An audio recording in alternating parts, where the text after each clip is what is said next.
નમસ્કાર. નિર્માણ ન્યૂઝની વિશેષ રજૂઆત ટુ ધ પોઈન્ટ કાર્યક્રમ સાથે હું છું યજ્ઞ ત્રિવેદી.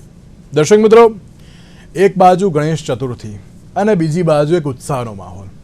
ઉત્સાહનો માહોલ હું એટલા માટે કહી રહ્યો છું કારણ કે જે પ્રમાણે નવરાત્રિનો ઉત્સવ હોય, જે પ્રમાણે દિવાળીનો ઉત્સવ હોય અને તે જ અનુસાર ગણેશ ચતુર્થીની પણ ઉજવણી દરેક લોકો કરતા હોય છે.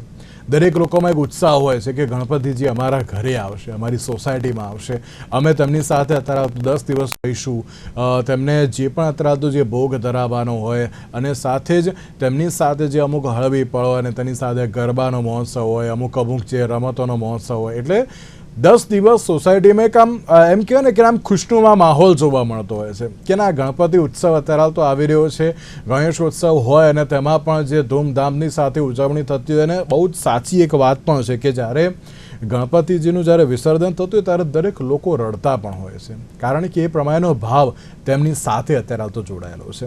જ્યારે ગણેશોત્સવની વાત કરીએ તો ગણેશોત્સવની એક બાજુ ઉજવણી, બીજી બાજુ જે રીતે દરેક લોકો અત્યારે જે કહી રહ્યા છે, નિર્માણ ન્યૂઝ પણ આપ સૌને અપીલ કરી રહ્યું છે કે ઇકો ફ્રેન્ડલી ગણેશજીની મૂર્તિ લાવવી એ બહુ જ જરૂરી છે કારણ કે પીઓપીની મૂર્તિથી અત્યારે હાલ ઘણું બધું નુકસાન પણ થતું હોય છે, પર્યાવરણને પણ નુકસાન થતું હોય છે. ઇકો ફ્રેન્ડલી જે મૂર્તિ હોય, માટીની જે મૂર્તિ હોય તો તેના કારણે પર્યાવરણને પણ નુકસાન પહોંચતું નથી. સાથે સૌથી મહત્ત્વની ઉજવણીની વાત કરીએ તો એ મહારાષ્ટ્રની હોય છે.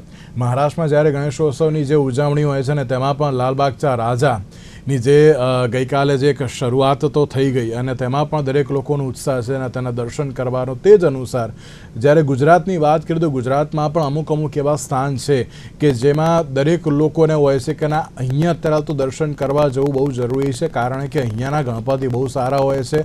અહીંયા ક્યાંક એમ કહેવાય ને કે ના ઘણી સારી એવી ગિફ્ટ આપતા હોય છે, રમત રમાડતા હોય છે, સેલિબ્રિટીઝ આવતા હોય છે, મંત્રીઓ આવતા હોય છે, મુખ્યમંત્રી આવતા હોય છે, એવી બધી બાબતો જોવા મળતી હોય છે અને તે જ અનુસાર ક્યાંક સુશોભન પણ જોવા મળતું હોય છે અને દરેક લોકોને એટ્રેક્ટ કરે એક એવી બાબત પણ જોવા મળતી હોય છે.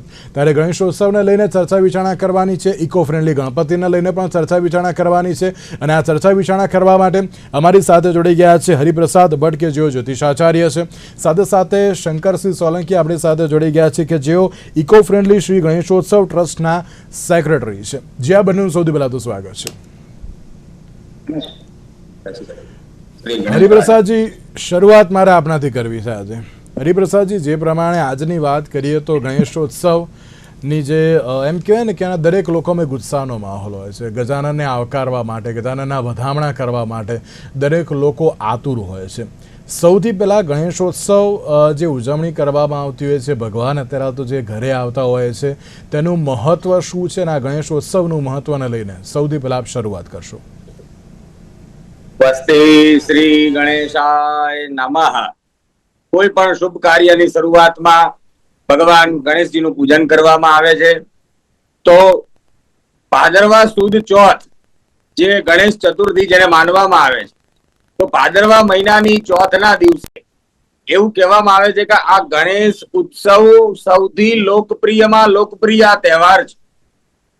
અને આપે કહ્યું એ પ્રમાણે કે આ ગણપતિની સ્થાપનાથી લઈને વિસર્જન સુધીમાં લોકો એટલો બધો ઉત્સાહ અને આનંદ કરતા હોય છે કે અંત સમયે લોકો વળાવતી વખતે લોકો રડતા પણ હોય છે. બિલકુલ સાચી વાત છે. આ ગણેશ ઉત્સવનો આ તહેવાર એટલા માટે લોકપ્રિય છે કારણ કે વિદ્યારંભે વિવાહે ચ પ્રવેશે નિર્ગમે તથા સંગ્રામે સંકટે. કોઈ પણ જગ્યાએ એક ગામથી બીજે ગામ જાવ તો ગામડે પણ ભગવાન ગણપતિ દાદાના મંદિર જોવા મળે છે. લગ્ન હોય, કોઈ પણ મોટો યજ્ઞ હોય, કથા હોય, કોઈ પણ મંદિર હોય, જૈન મંદિર હોય, માતાજીનું મંદિર હોય, શંકર ભગવાનનું મંદિર હોય કે કોઈ પણ દેવી દેવતાનું મંદિર હોય, પણ એમાં ગણેશજી તો હોય જ છે. 16 સંસ્કારમાં પણ ગણેશજીનું પૂજન કરવામાં આવે છે. એટલા માટે ગણેશજી સૌથી લોકપ્રિય છે. આનંદ, મનોરંજન, શાંતિ અને જ્ઞાનના દેવ છે.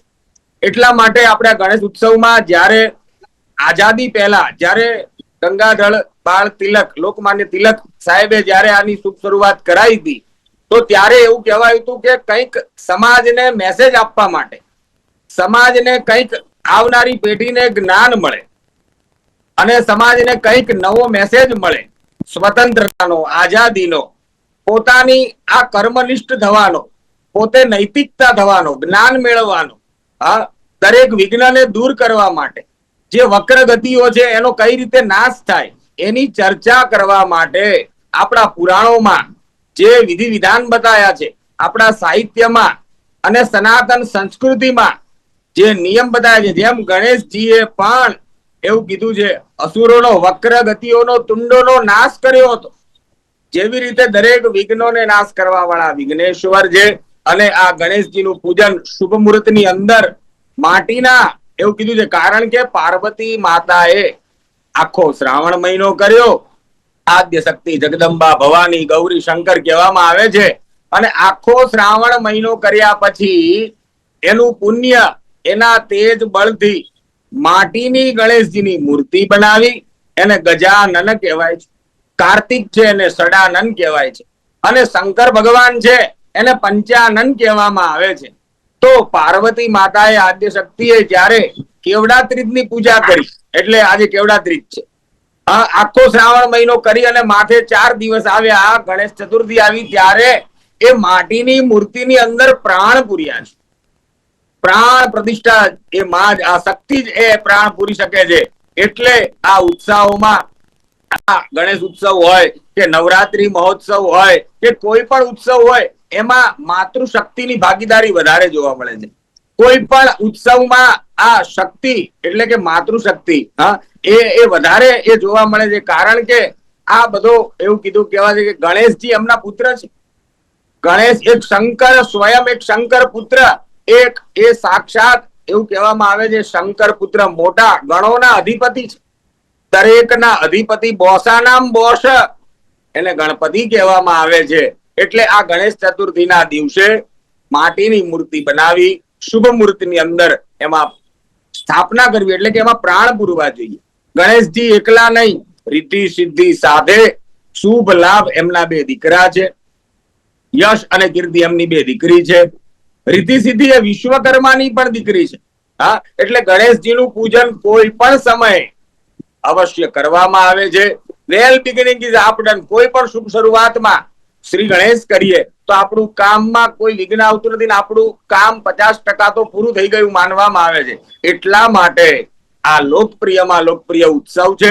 અને આ ગણેશ ઉત્સવ આ અમદાવાદની અંદર નહીં પણ આ વિશ્વભરમાં, ગુજરાત વર્ષમાં એવું કીધું છે, મહારાષ્ટ્રમાં આપણે કીધું કે બહુ ઉત્તમ ધામથી, કારણ કે એમના અષ્ટવિનાયક છે. આમ તો ગણેશજીના 12 નામ છે, 12 મહિનાના 12 ગણપતિ છે.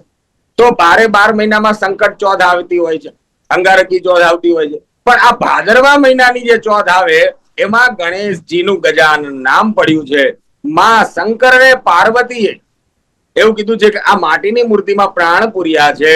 એટલા માટે આ ગણેશ ચતુર્થીના દિવસે બધા જ લોકો, કારણ કે ગણપતિ દેવ એક એવા છે કે જે શૈવ પણ છે, વૈષ્ણવ પણ છે અને શાક્ત પણ છે. એટલે વૈષ્ણવ પરંપરા વાળા પણ ગણેશ પૂજન કરે છે, તાંત્રિક પરંપરા વાળા પણ, શક્તિ પરંપરા વાળા પણ અને શૈવ પરંપરા વાળા પણ, જૈન સમાજ પણ ગજાનન ગજમુખનો, તો બધા જ લોકો આ ગણેશજીની પૂજા કરે છે. એટલા માટે આ ગણેશ ઉત્સવ સૌથી લોકપ્રિયમાં લોકપ્રિય છે. બિલકુલ બિલકુલ સાચી વાત છે. ને જ્યારે ગણેશોત્સવની વાત કરતા હોય ને ત્યારે ચોક્કસ એક દરેક લોકોમાં ઉત્સાહ હોય છે કે ના ગણપતિજી અમારા ઘરે આવે છે. અને એમ કહેવાય ને કે ના દરેક લોકો એમ કહેતા હોય છે ના ગણપતિ અમારા મિત્ર છે, આમાં અમારા મિત્ર તરીકે અત્યારે આવતો આવે છે, અમે તેમની આગતા સ્વાગતા પૂરેપૂરી કરીશું, તેવું પણ જોવા મળતું હોય છે. શંકરસિંહજી, એક બાજુ 10 દિવસ સુધી જ્યારે બાપાની પૂજા અર્ચના કરવામાં આવતી હોય છે, કાર્યક્રમો કરવામાં આવતા હોય છે, પણ આ વખતે પણ જે એક દરેક લોકો એક મેસેજ આપી રહ્યા છે, નિર્માણ ન્યૂઝ પણ આપી રહ્યું છે, ઇકો ફ્રેન્ડલી ગણપતિ એ રાખવા બહુ જરૂરી છે. તેને લઈને સૌથી પહેલા આપની પ્રતિક્રિયા અને સાથે દરેક લોકોને કેમ ઇકો ફ્રેન્ડલી ગણપતિ લાવવા તેને લઈને પણ આપ મહત્વ સમજાવો છો.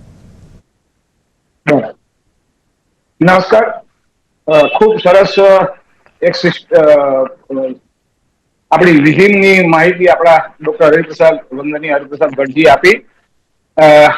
જીટીપીએલ ના માધ્યમથી વર્ષોથી આપણે ગણેશ ઉત્સવ વિશે લોકો સુધી એક સંદેશ જવા દેતા હોઈએ છીએ. અને હંમેશા જીટીપીએલ જ્યારથી શરૂઆત કરી, અમે 1984 થી આ ઇકો ફ્રેન્ડલી ગણેશ મહોત્સવ સ્ટાર્ટ કરી દીધો. અને એક ટીમ દ્વારા જે ઉત્સવો ઉજવાતા હતા એમાં એક જાતના દૂષણો હતા.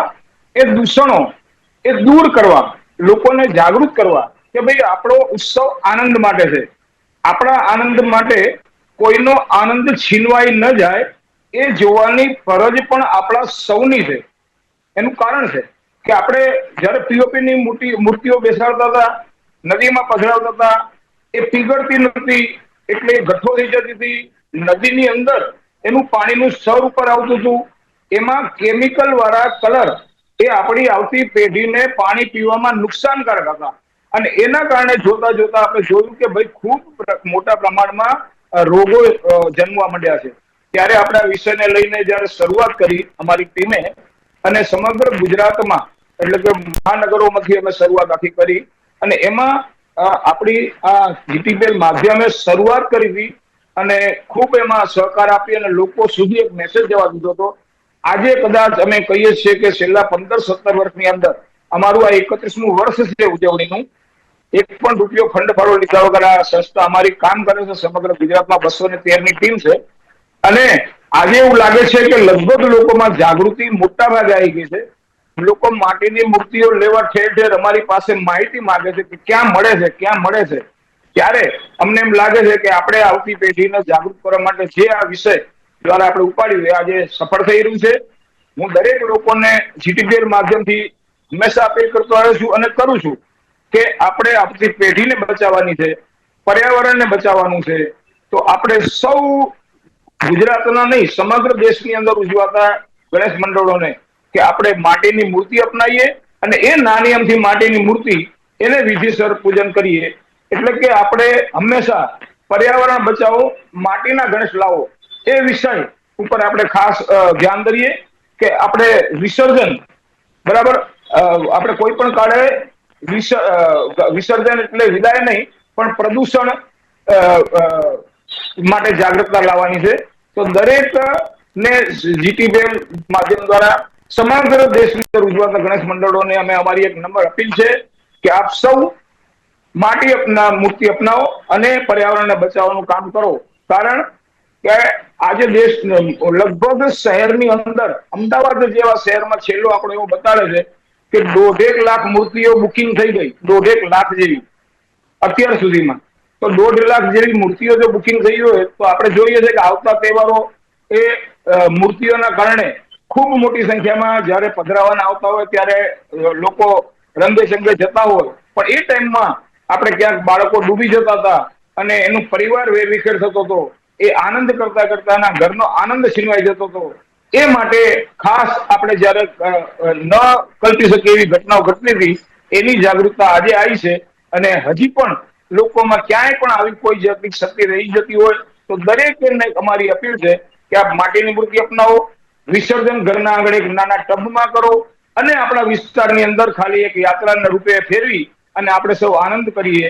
અને આ ગણપતિ, ગણ એટલે સમૂહ અને પતિ એટલે પ્રતિનિધિ, આ એક એકતાના પ્રતિક રૂપે લોકમાન્ય તિલકજીએ શરૂઆત કરેલું ગણેશ ઉત્સવ છે. એને આપણે આ જ રીતે દરેક વિસ્તારની અંદર આપણે એકતા સ્વરૂપે રાખી અને આનંદ સાથે આ કાર્યક્રમ ઉત્સવ ઉજવીએ એવી અમારી જીટીપીએલ માધ્યમ દ્વારા આપ સૌ ગણેશ ભક્તોને નમ્ર અપીલ છે.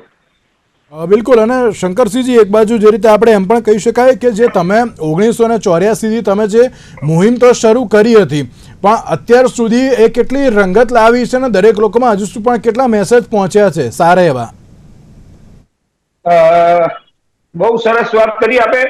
1994થી આ સ્ટાર્ટ કર્યું અને એની અંદર મારું આજે થિંકિંગ છે કે હું તો ગુજરાતભરની અંદર અમારી ટીમે દ્વારા પ્રવાસ કર્યો છે. આજે મને લાગે છે કે 85-90% જાગૃતતા આવી ગઈ છે. લોકો ઠેર ઠેર માટીની મૂર્તિઓ માગે છે, માટીની મૂર્તિઓ અપનાવે છે. સરકાર પણ એ ટાઈમમાં એસ કે નંદા સાહેબ હતા, પર્યાવરણના અગ્ર સચિવ, નરેન્દ્રભાઈ મોદી સાહેબ સીએમ હતા. આ બધાએ સરકારે પણ આમાં રસ લઈ અને આ વિષય સાથે અમારી ટીમને સાથે સહકાર આપી અને એક સમય તો પીઓપી ઉપર પ્રતિબંધ પણ લાયા હતા. પણ નાના નાના વ્યક્તિઓના ક્યાંક ને ક્યાંક રોજીરોટીનો વિચાર કરી અને નાની મૂર્તિઓ માત્ર બનાવો એવા બેઝ ઉપર પણ લાવી અને કાર્ય કર્યું. આજે માટીની મૂર્તિઓ કોર્પોરેશન દ્વારા ઠેર ઠેર સમગ્ર મહાનગરોની અંદર 3-4 જગ્યાએ એ પ્રકારની જગ્યાઓ આપીને માટીના મૂર્તિના કારીગરને કોર્પોરેશન કે સરકાર બોલાવી રહી છે. પણ પ્રદૂષણ માટે જાગૃતતામાં સરકાર દ્વારા, ચેનલો દ્વારા, ખાસ કરીને કહીશ કે શરૂઆત જીટીપીએલ કરી હતી. અમને યાદ છે કે જીટીપીએલ શરૂઆત કર્યા પછી આ વિષયની અંદર આજે લગભગ જગ્યાએ 85 થી 90% સફળતા દેખાઈ રહી છે. પીઓપીની મૂર્તિઓ વાળા રાહ જોવે છે. નાની નાની મૂર્તિઓ માત્ર ક્યાંક લેવાતી હશે, નથી પહોંચી વળાતું, કારણ કે માટીની મૂર્તિ બનાવવી પણ થોડીક અઘરી છે. એના માટે વાતાવરણ પણ બહુ જરૂરી છે. અમે તો માટીની મૂર્તિ માટે પૂનાના પેણ ગામથી મૂર્તિઓ લાવતા હતા અને લોકોને આપતા હતા. અમે એક પહેલ કરી હતી. પ્રથમ વર્ષ તો અમે મૂર્તિઓ વિના મૂલ્યે આપી માટીની, એક સમયનો મેસેજ જવા દેવા માટે. તો આજે એવું લાગી રહ્યું છે કે લોકોમાં જાગૃતતા આવી ગઈ છે. કારણ કે દશામાં, એના પહેલા દશામાં આવે તો દશામાની અંદર પણ આ પ્રકારની મૂર્તિઓ પધરાવાતી હતી. પછી ગણપતિ આવે તો લાખોની સંખ્યામાં નદી નાળાની અંદર પધરાવાતી પીઓપીની મૂર્તિઓ, એનું પ્રદૂષણ આવતી પેઢીને મોટું નુકસાન કરતા હતું. અને એમાં સમગ્ર કોર્પોરેશન, સરકાર અને ચેનલોએ આ બધામાં જાગૃતતા માટે સહકાર આપ્યો અને આજે સફળતાના શિખરે આપણે પહોંચી રહ્યા છીએ. હજી પણ ક્યાંક બાકી રહી જતા લોકોના ગણેશ મંડળો અથવા ઉત્સવ મંડળો અને ઉજવતા ઉત્સવ મંડળોને અમારી વિનંતી છે કે આપ સૌ પર્યાવરણની જાગૃતતા માટે, આવતી પેઢી માટે ચોક્કસ આ પ્રકારના માટીની મૂર્તિવાળા બેસાડી અને કાર્યક્રમો કરશો એવી અપીલ છે.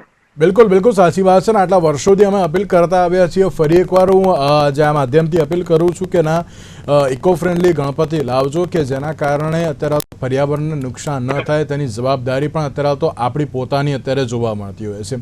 હરિપ્રસાદજી, એક બાબત એ પણ ખરી ને કે જ્યારે આપણે એમ કહેવાય ને કે ગણપતિને જે લાવવામાં આવતા હોય છે, તેમના વધામણા કરવામાં આવતા હોય છે, પણ ગણેશજીની મૂર્તિને કઈ દિશામાં રાખવાથી સકારાત્મક ઉર્જાનો સંચાર થતો હોય છે ને કઈ રીતની પૂજા વિધિ ઘરમાં કરવામાં આવે તો ઘણું સારું પણ કહેવાય છે. બિલકુલ, નિર્માણ ન્યૂઝના માધ્યમથી દરેક દર્શક મિત્રોને હું કહીશ કે અવશ્ય આ ગણેશ ચતુર્થીના દિવસે ગણેશજીની સ્થાપના આપણા ઘરમાં કરવી જોઈએ.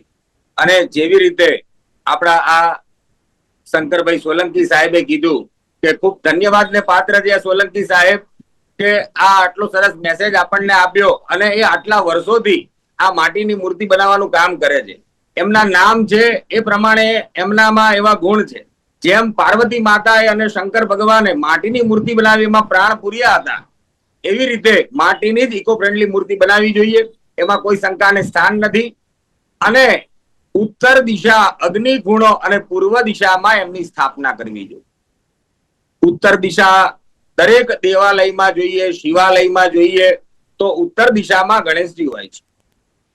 તો અગ્નિ ખૂણામાં, પૂર્વ દિશામાં અને ઉત્તર દિશામાં આપણું મુખારબિંદ, આપણું મોઢું પૂર્વ દિશામાં જોઈએ. એવી રીતે ગણપતિ દાદાની પીઠ કાં તો પૂર્વ દિશામાં આવી જોઈએ, કાં તો અગ્નિ ખૂણામાં, કાં તો ઉત્તર દિશામાં આવી જોઈએ. આવી રીતે ગણેશજીની સ્થાપના કરવી જોઈએ. આ દિશામાં જો સ્થાપના કરવામાં આવે તો એવું કહેવામાં આવે છે કે જ્યાં ગણેશજી બેઠા હોય છે ને એની પાછળ સુખ અને શાંતિ હોય છે. એટલે એની પાછળ હંમેશા સુખ અને શાંતિ હોય છે. એટલે એની પાછળ પણ થોડીક જગ્યા રાખવી જોઈએ.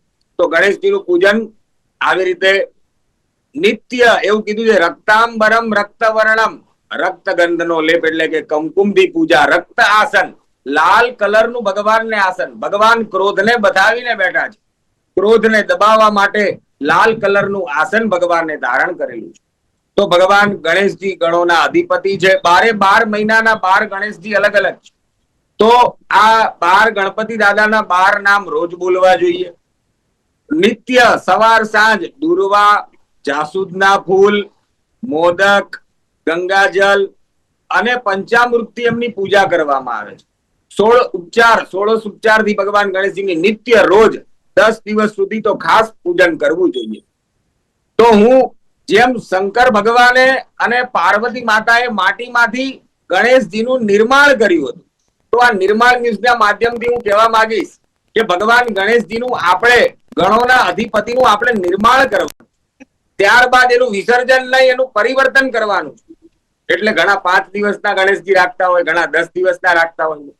તો એનું પરિવર્તન થાય છે. કોઈ, જેમ ભગવાને કીધું છે કોઈનું મૃત્યુ થતું નથી, એમ આપણે આપણા અનુષ્ઠાનનું વિસર્જન કરીએ છીએ. ભગવાનનું વિસર્જન કરવાનું નથી. એટલા માટે જ આ માટીનું ક્યારેય વિસર્જન થતું નથી. માટીમાં તમે જુઓ, કોક દિવસ ઘઉં વાવો, કોક દિવસ ફળ વાવો, કોક એ માટીમાં જે તમે ઉગાડો એ ઉગી શકે છે. એટલા માટે માટી પવિત્રમાં પવિત્ર કહેવામાં આવે છે. એટલે માટીની બનાવેલી મૂર્તિ જ હોવી જોઈએ. ઘણા રીતિ સિદ્ધિ પણ માટીના બનાવતા હોય છે, અથવા સોપારીમાં પણ એની પૂજા કરી શકાય છે. તો એવી શ્રદ્ધા જોઈએ કે તમને દરેક માટીના કણકણમાં ભગવાન ગણેશજીના દર્શન થાય. અને આ માટીથી બનેલું આ પૂતળું છે, પંચમહાભૂતનું પૂતળું છે. એટલે ભગવાન ગણેશજીને એવું કહેવાય છે, ભૂમિના અધિપતિ કહેવામાં આવે છે, ધરતીના દેવ કહેવામાં આવે છે. એટલે વાસ્તુ હોય એમાં પણ ભગવાન ગણેશજીની પૂજા, ભૂમિ દોષ હોય એમાં પણ ભગવાન ગણેશજીની પૂજા કરવામાં આવે છે. તો જે કોઈને પણ ઘર ન હોય તો ગણેશજીની પૂજા કરે તો એને ઘર મળે છે. જે કોઈને વર ન હોય તો ગણેશજીની પૂજા કરે એને વર મળે છે. જે કોઈને પત્ની ના હોય તો ગણેશજીની પૂજા કરવામાં આવે તેને પત્ની મળે. વિદ્યારંભે વિવાહે છે, વિદ્યારંભ કોઈ પણ સમયે ભગવાન ગણેશજીની પૂજા કરવામાં આવે તો એના દરેક વિઘ્નનો, દરેક સંકટનો નાશ થાય. તો જેટલા જાહેર સાર્વજનિક ગણેશ ઉત્સવ છે તે બધા ઓર્ગેનાઇઝરોને અને બધા આયોજકોને, બધા દાતાઓને મારે નમ્ર વિનંતીથી કહેવું છે કે વ્યવસ્થા તો આપ સુંદર બધા કરો જ છો, સુંદર એવો મેસેજ પણ આપ બધાને આપો જ છો, પૂજા પણ નિત્ય સમયસર આપ સર્વ કરો છો. પણ શ્રદ્ધા અને ભાવથી ભગવાન ગણપતિ દાદાની ભક્તિ, એવું કીધું છે કે આ માટીથી બનાવેલી મૂર્તિમાં સુંદર એવો મેસેજ આપવા માટે જો આપણે કરીએ, અને હવે આવનારા વર્ષમાં નવી ભવિષ્ય પેઢીને શું કરવું જોઈએ અને વધારે ભગવાન ગણેશજીના જેમ ગણોના અધિપતિ બન્યા છે એમ આપણે બધાને બનાવીએ છીએ, જેમ આપણે ભવિષ્યનું સર્જન કરીએ છીએ, વર્તમાનમાંથી ભવિષ્ય જેમ આપણે પેદા કરીએ છીએ, એવી રીતે ગણેશજીનો પ્રાદુર્ભાવ થયો, એવી રીતે આપણે નવા ગણેશજી બનાવવાના છે, નવા ગણોના અધિપતિ છોકરાઓને બનાવવાના છે. એટલે જ્ઞાન આપવાનું છે. એટલા માટે જ્ઞાનના અધિપતિ પણ ગણેશજી છે, રીતિ સિદ્ધિના દાતાર પણ ગણેશજી છે. અને મૂળ આધાર, ત્વમ મૂલાધાર સ્થિતોસી નિત્યમ.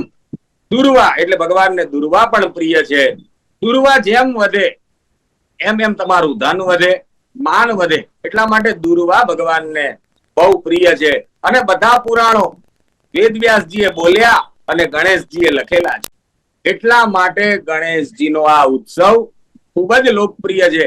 અને શ્રદ્ધાથી ભાવથી નિત્ય સવાર સાંજ થાળ અને આરતી અવશ્ય કરવી જોઈએ. ગણેશજીના હાથમાં જે લાડુ છે એ લાડુ નહીં, એક પૃથ્વીનો ગોળો છે એવું માનવામાં આવે છે. જેમ ભગવાન વિષ્ણુએ કુર્મ અવતાર લીધો, મત્સ્ય અવતાર લીધો, તો એ તો બ્રહ્માંડ પૃથ્વી કરતા પણ મોટો વિશાળ અવતાર હતો. તો ગણેશજી પણ એવું કીધું છે કે વિશાળ છે, ગણોના અધિપતિ છે, બધા જ દેવી દેવતાઓના અધિપતિ ગણેશજી છે. એટલા માટે શ્રદ્ધાથી ભાવથી ભગવાન ગણેશજીનું એવું કીધું, વિવેક સાથે, વિવેકના અધિપતિ, ડિસિપ્લિનના દેવતા છે. એટલે જો ગણેશજીનું પૂજન કરીએ તો આપણા આ સનાતન સંસ્કૃતિમાં, સમાજમાં, આવનારી પેઢીમાં એવું કીધું જ્ઞાન આવે, વિદ્યા આવે, વિવેક આવે, રીતિ સિદ્ધિ આવે. એટલા માટે આ ઉત્સવ શ્રદ્ધાથી ભાવથી અવશ્ય કરવો જોઈએ. બિલકુલ બિલકુલ. હરિપ્રસાદજી, શંકરસિંહજી, આ બંનેનો આભાર અમારી સાથે આ ચર્ચા વિચારણામાં જોડાવા માટે. તો દર્શક મિત્રો, ફરી એકવાર નિર્માણ ન્યૂઝના માધ્યમથી અપીલ કરું છું કે ગણેશોત્સવની ઉજવણી કરજો, હર્ષોલ્લાસની સાથે ઉજવણી કરજો, પણ ઇકો ફ્રેન્ડલી ગણપતિ લાવજો કે જેના કારણે અત્યારે તો પર્યાવરણને પણ અત્યારે જો કોઈ નુકસાન ન થાય ને તેની સાથે હર્ષોલ્લાસની સાથે આ પર્વની ઉજવણી પણ કરજો. પણ જ્યારે બાપા અત્યારે તો જે ઘરમાં આવતા હોય છે તો ભાવથી તેમની પૂજા આરાધના પણ કરજો. તેની સાથે જ આજના વિશેષ કાર્યક્રમ અમને આપશો. નમસ્કાર.